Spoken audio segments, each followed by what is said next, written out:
I was standing in the hallway outside my own bedroom when I heard my daughter-in-law's voice drift through the crack in the door. She was on her phone, and her words made my blood run cold. Yes, the deluxe ocean view suite for 2 weeks. Charge it to the account ending in 4,738. A pause. Perfect. We'll be celebrating properly. Caribbean cruise, all-inclusive. The money that was sitting there for that surgery? Well, let's just say we found a better use for it. My hand flew to my chest, right over the spot where my damaged heart struggled with every beat. The surgery she was talking about? That was mine. The life-saving procedure I desperately needed. And the account ending in 4,738? That was my savings account. The one I'd added her name to 6 months ago because my son Michael convinced me it would be easier if something happened to me. I'm Barbara. I'm 67 years old, and I never imagined that trusting my family would nearly cost me my life. Before I tell you what happened next, please let me know in the comments, where are you watching this from? Because this story proves that sometimes the people closest to us are the ones we should watch most carefully. Let me take you back to where this nightmare began.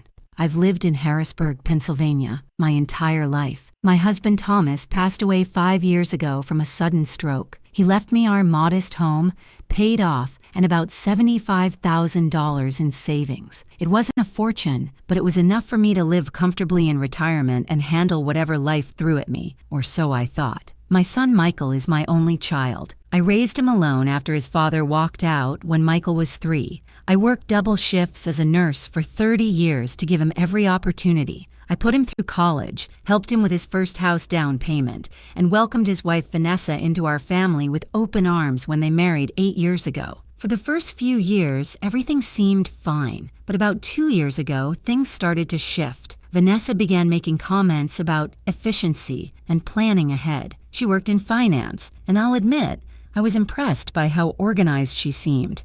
When she offered to help me streamline my finances after I mentioned struggling with some paperwork, I was grateful. That was my first mistake. Gradually, Vanessa inserted herself into every aspect of my financial life. She convinced me to give her access to my bank statements just to review them. Then she suggested she could help pay my bills online to save me the trouble. And 6 months ago, when I mentioned worrying about what would happen if my heart condition suddenly worsened and I couldn't access my accounts, she had the solution ready. Barbara, the simplest thing would be to add me as a joint account holder. That way, if anything happens, there's no delay, no legal hassles. Michael and I can make sure everything's taken care of immediately. Michael nodded along, squeezing my hand. It makes sense, Mom, just for emergencies. You know we'd never touch your money otherwise. I believed them. Why wouldn't I? This was my son and the woman he loved. So I signed the papers at the bank, adding Vanessa's name to my primary savings account, the account with nearly all of Thomas's insurance money. 3 months after adding Vanessa to my account, I started experiencing serious symptoms. The fatigue I'd been attributing to aging suddenly intensified. I couldn't walk from my bedroom to the kitchen without stopping to catch my breath.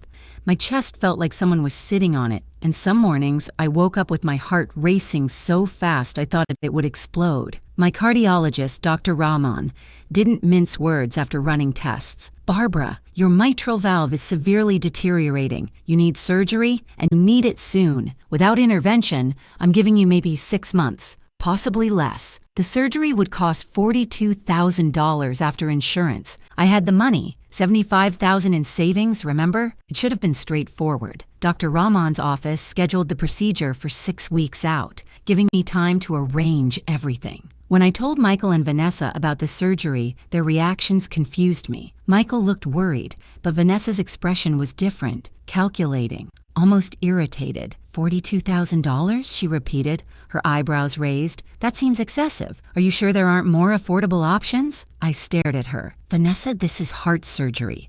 Dr. Rahman is one of the best cardiac surgeons in the state.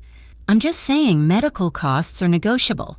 Maybe we should get second opinions, cheaper alternatives. She pulled out her phone, already typing. I'll look into some options. Over the next 2 weeks, Vanessa became relentless. She sent me articles about medical tourism. You could get this done in Mexico for a fraction of the cost. She suggested I wait to see if my condition improved on its own. She even implied that perhaps my doctor was exaggerating the severity to make money. Michael, caught between his wife and his mother, became increasingly distant. When I tried to talk to him alone, he'd say, "Vanessa just wants what's best for you, Mom.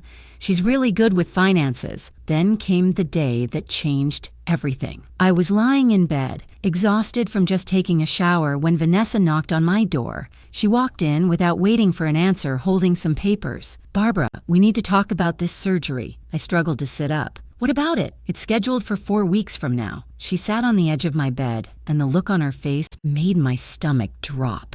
It was the expression someone wears when they're about to deliver bad news they don't really feel bad about. "I've been doing research, and I've made a decision. We're canceling the surgery." For a moment, I couldn't process what she'd said.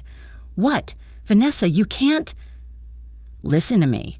Her voice was firm, like she was talking to a child. $42,000 for a surgery at your age, with your condition, isn't worth the cost. That's money that could be used for so many other things, more practical things. Not worth the cost? I felt like I couldn't breathe, and for once it wasn't because of my heart. "Vanessa, that's my life we're talking about." She stood up, smoothing her skirt. "I've already called Dr. Rahman's office and canceled the procedure.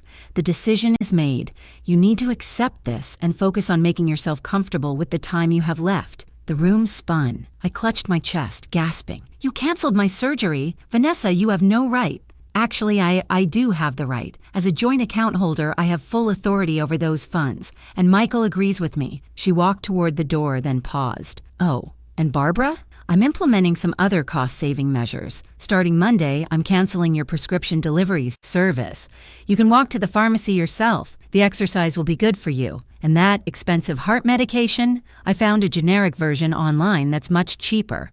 I've ordered it from Canada." "Those medications are keeping me alive. Then you'll be fine with the cheaper versions." She left, pulling the door shut behind her with a soft click that sounded like a death sentence. I tried to call Michael immediately, but it went to voicemail. I tried 6 more times over the next hour. Nothing. When he finally called back 3 hours later, I was crying so hard I could barely speak. "Mom, calm down. Vanessa explained everything to me. Michael, she canceled my heart surgery. Do you understand what that means? I will die." There was a long pause. When he spoke, his voice sounded hollow, rehearsed. "Mom, we've talked about this. The surgery is very expensive, and there's no guarantee of success. At your age, with your condition, maybe it's better to just focus on quality of life for whatever time is left." Whatever time is left. My own son was writing me off. "I have the money, Michael. $75,000 in savings. The surgery costs $42,000. That money isn't just yours anymore, Mom.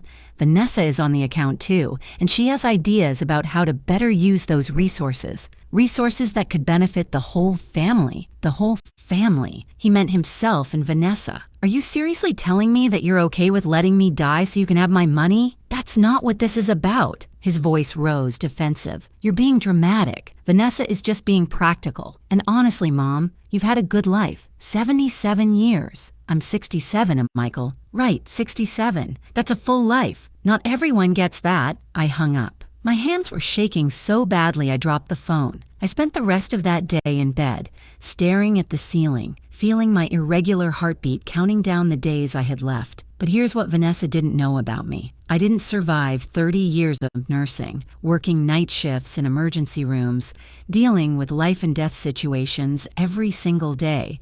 By being a pushover, I'd just been blindsided by the people I trusted most. That fog of shock and grief lasted exactly 48 hours.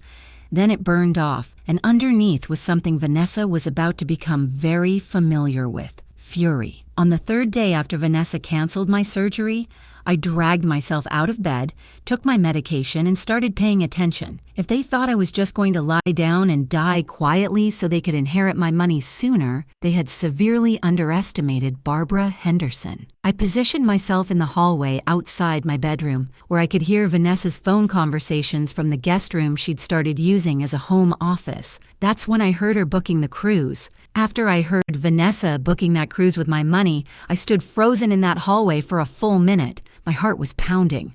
both from the shock and from the physical exertion of standing for too long.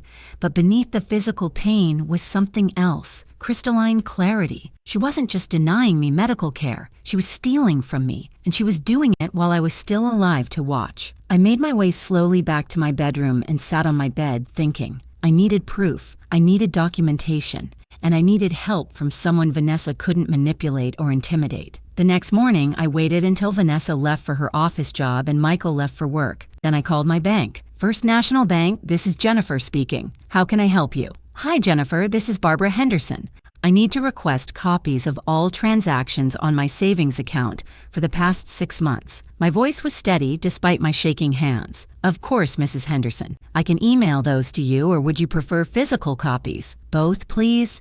Email them to my personal email address you have on file, and I'll pick up physical copies this afternoon. I'll have them ready for you at the main branch by 2 p.m. After hanging up, I made another call, this one to my oldest friend, Patricia, who'd been my colleague during my nursing years. Patricia was sharp as a tack and had dealt with her own family drama involving her late husband's estate. Barb, is everything okay? You sound terrible. Pat, I need help. Can you come over? She was at my house within the hour. I told her everything, the surgery cancellation, Vanessa's comments, the phone call about the cruise, Michael's betrayal. Patricia's face went from concern to absolutely furious. That calculating little... She stopped herself and taking a breath. Okay, first things first. Do you have any idea how much money has been moved out of your account? That's why I called the bank. I'm picking up statements this afternoon, but I don't think I should drive. I'm taking you. And Barb, we're also stopping at a lawyer's office. My nephew, Jeff, practices elder law. This is financial abuse, clear as day. At 2 p.m., Patricia helped me into her car. My breathlessness was getting worse. Just the walk from my front door to her vehicle left me winded and dizzy, but I pushed through. At the bank, Jennifer handed me a thick envelope with a sympathetic expression that suggested she'd seen the transactions and knew something was very wrong. In Patricia's car, I opened the envelope with trembling fingers. What I saw made me feel physically sick. Over the past 6 months, Vanessa had systematically drained my account. There were transfers to accounts I didn't recognize, cash withdrawals of $3,000 and $4,000 at a time, payments to luxury retailers, high-end restaurants, and my hands clenched the papers, a payment of $18,000 to Premier Luxury Cruises, just 2 days after she'd canceled my surgery. Of my original $75,000, there was $12,000 left, just $12,000. Not enough for the surgery, not enough for my medications if they got more expensive, barely enough to bury me when my heart finally gave out. Patricia looked at the bank statements over my shoulder and let out a string of words I won't repeat. Barb, this is criminal. This is theft. Can we prove it, though? She's a joint account holder. Legally, doesn't she have the right to use the money? Not like this. There's something called undue influence and financial exploitation of the elderly. Jeff will know exactly what to do. Patricia's nephew, Jeff, practiced elder law from a small office in downtown Harrisburg. He was in his 40s, professional but warm, and when we explained the situation, his expression hardened. Mrs. Henderson, how were you convinced to add your daughter-in-law to your account? I explained about Vanessa's gradual insertion into my finances, her claims about efficiency and emergency access, Michael's encouragement. Jeff nodded, taking notes. Classic financial abuse pattern. They build trust, create dependency, then exploit access. Was there any coercion, any threats? No threats. But I was worried about my heart condition, and they knew it. Vanessa said it was just for emergencies, that they would never touch my money otherwise. And they've withdrawn over $60,000 in 6 months, culminating in canceling your life-saving surgery to fund a luxury vacation. Jeff's jaw clenched. Mrs. Henderson, I'm going to be very direct with you. What your daughter-in-law is doing is financial exploitation. What your son is doing is aiding and abetting that exploitation. And the surgery, cancellation, that borders on reckless endangerment. What can I do? Several things starting immediately. First, we remove her from your account. Second, we file for an emergency restraining order based on financial abuse. Third, we report this to Adult Protective Services and potentially law enforcement. And fourth, he leaned forward. We get you that surgery. Jeff, there's only $12,000 left. The surgery costs $42,000. "We're going to get your money back, but that takes time. For immediate funds, there are emergency medical assistance programs, and I know the hospital administrator at Harrisburg Medical. Let me make some calls." For the first time in weeks, I felt something other than despair. I felt hope. Over the next 3 days, Jeff worked quickly. He filed an emergency petition with the court, documenting the financial abuse with my bank statements as evidence. He contacted Adult Protective Services, who assigned a caseworker to my case immediately, and he called Dr. Rahman's office to explain the situation. Meanwhile, Patricia stayed with me. She helped me document everything, every conversation with Vanessa, every time Michael had brushed off my concerns, every medical appointment I'd missed because Vanessa forgot to arrange transportation. On the 4th day, Jeff called me. "Mrs. Henderson, the court granted the emergency order. As of this afternoon, Vanessa is removed from your account and she's barred from any contact with you or your finances. A police officer will be serving her the paperwork within the hour." "What about the money she stole?" "We've frozen the cruise booking. They haven't sailed yet, so we got an injunction. The cruise line will refund that $18,000 to your account within 10 business days. The rest we'll pursue in civil court. But Barbara, the important thing is your surgery. If you're watching this and you've dealt with family members who tried to control or manipulate you, hit that subscribe button, because what happened next proved that standing up for yourself is always worth it. The officer who served Vanessa the restraining order called Jeff afterward to report on her reaction. Apparently, she'd been stunned and outraged, insisting that there was some mistake. When the officer explained that financial exploitation of the elderly was a serious crime, Vanessa reportedly became combative and demanded to speak to Michael. Michael called me that evening. I almost didn't answer, but something made me pick up. "Mom, what the hell did you do?" His voice was shaking with anger. "I protected myself. Something you should have done. Vanessa has been nothing but helpful to you. She was managing your finances, helping you. She stole $63,000 from me, Michael. She canceled my life-saving surgery. She was booking a luxury cruise with my money while I'm dying. That's not... You don't understand. We were going to pay you back eventually. It was just a loan. A loan I never agreed to. From a joint account she convinced me to create under false pretenses." My voice was steady now, cold. "Michael, she told me my surgery wasn't worth the cost. She said I should focus on being comfortable with the time I have left. Do you understand what that means? She decided my life was worth less than a vacation." There was silence on the other end. Then quietly, she said she could invest that money and turn it into more, that we could pay for your surgery later and still have money left over. But she didn't invest it, did she? She spent it on herself, on you, on fancy dinners and designer clothes and a cruise, while I sat in my bedroom, too weak to walk across my own house, wondering if I'd live to see another month. "Mom, I didn't know it was that bad." "Yes, you did. I told you. You just chose to believe her instead of me." He hung up. I sat there in my bedroom, phone in my lap, and cried. Not because I was sad, although I was, but because I was grieving the relationship I'd thought I had with my son, that Michael was gone. Maybe he'd never really existed. 2 days later, Jeff called with an update. "The cruise refund is processing, but I also got a call from someone interesting, Michael's employer. Apparently, Vanessa has been calling his workplace, creating drama, and they're not happy about it. Michael may be facing professional consequences. I don't want to ruin his career." "You're not ruining anything. They made choices, and choices have consequences. Now, let's talk about your surgery." Jeff had worked a minor miracle. Between the returning cruise refund, a medical assistance program that Dr. Rahman's office helped me apply for, and a small loan from the hospital's financial aid program, we had enough to cover the surgery. Dr. Rahman's office scheduled it for 3 weeks out. Not ideal, given how much I'd deteriorated, but doable. "Mrs. Henderson," Dr. Rahman said during my pre-op appointment, "I won't lie to you. You've declined significantly in the past few months. The surgery is riskier now than it would have been, but without it, you have maybe 2 months. With it, assuming no complications, you could have years. Then let's do it." I spent those 3 weeks preparing. Patricia stayed with me, helping me get my affairs in order, just in case. The night before my surgery, I couldn't sleep. I lay in my bed, listening to my irregular heartbeat, wondering if I'd wake up tomorrow. Patricia was asleep in the guest room, and the house was quiet, except for the ticking of Thomas's old grandfather clock in the hallway.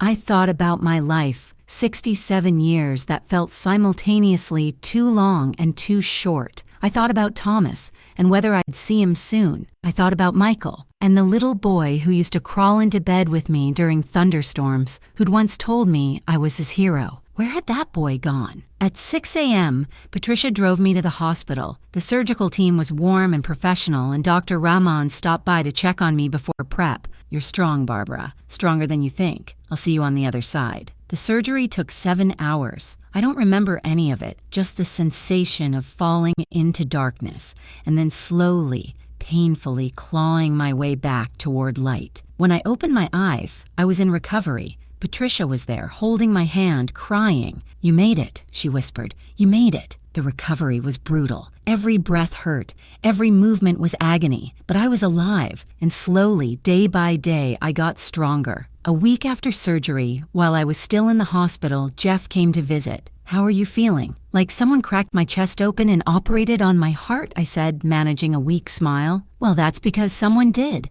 He pulled out some papers. "I have news. The district attorney's office has reviewed the evidence we provided.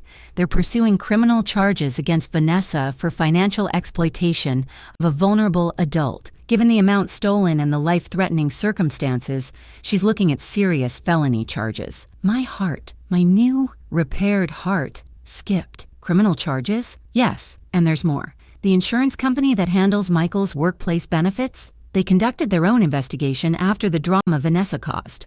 Turns out, Michael claimed some medical reimbursements for you that he never actually spent on your care. That's insurance fraud. He's been placed on administrative leave pending investigation." I closed my eyes. "Jeff, I never wanted to destroy my son's life. You didn't destroy anything. You protected yourself from people who were willing to let you die for money. They destroyed their own lives with their choices."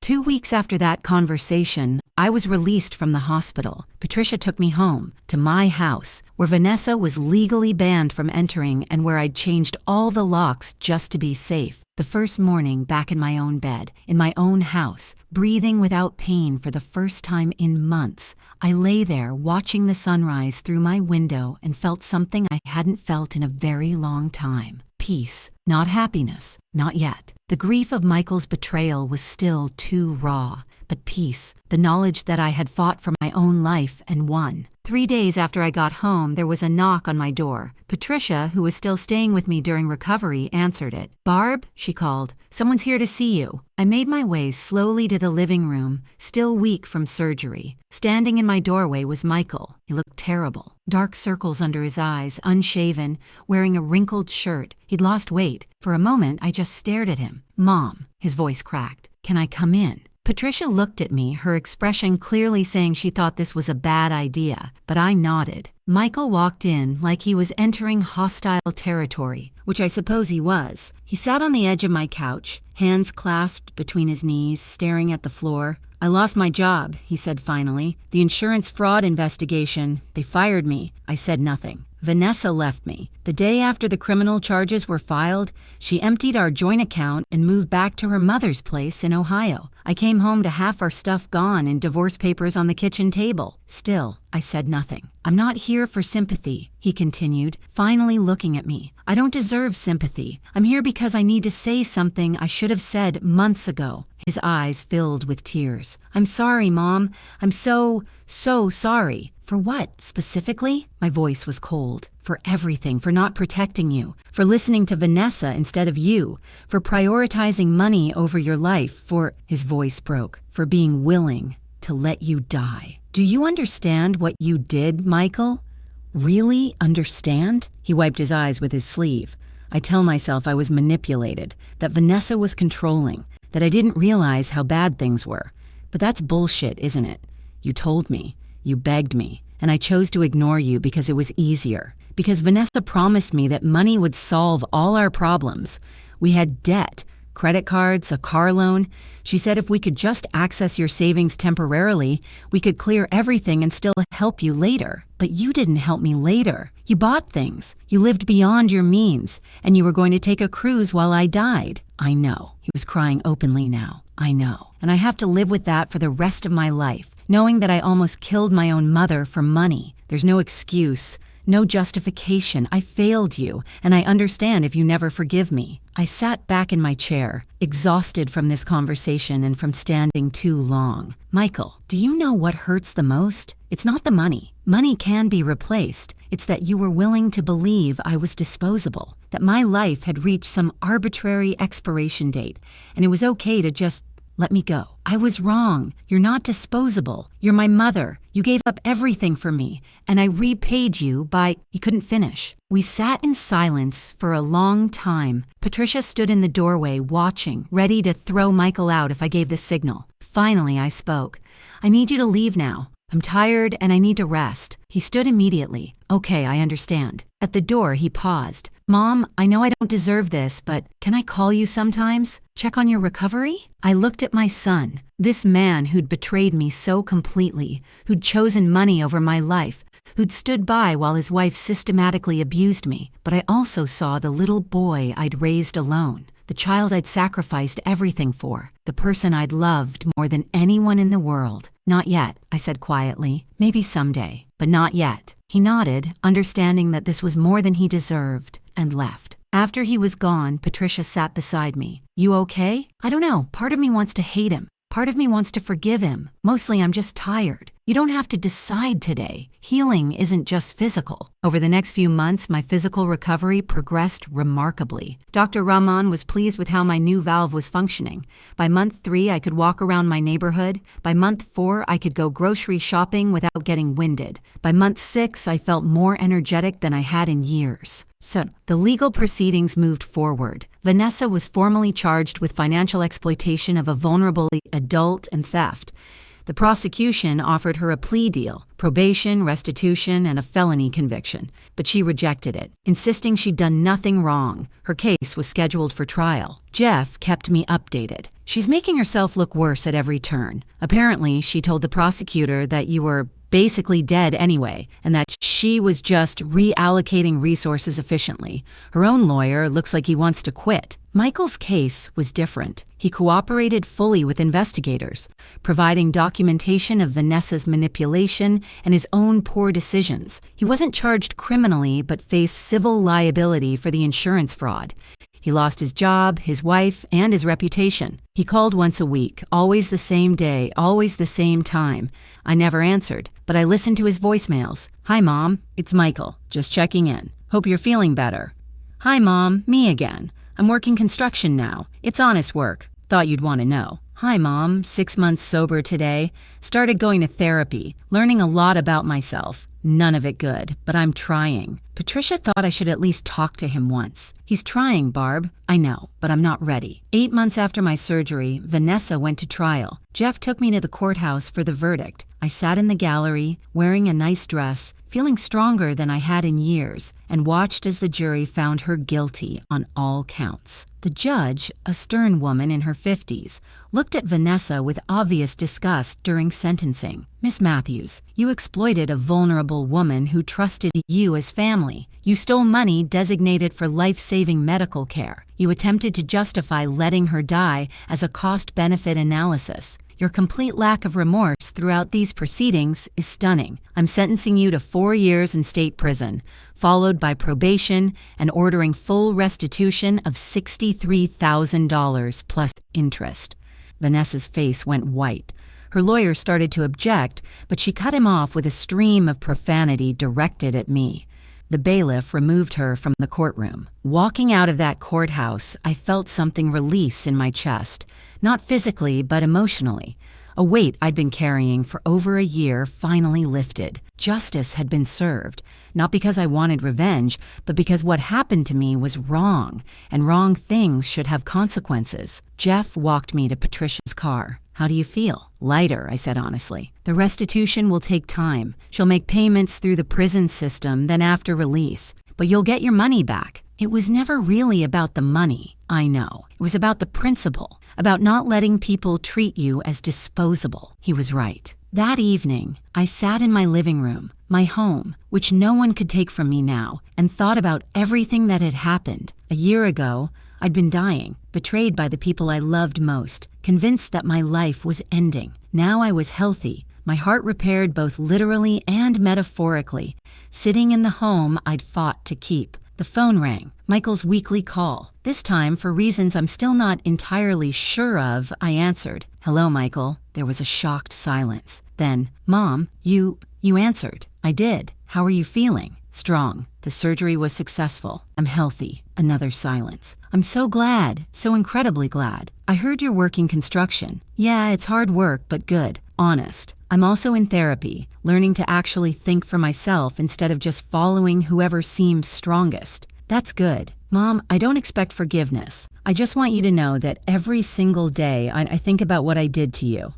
And every single day I promise myself I'll be better.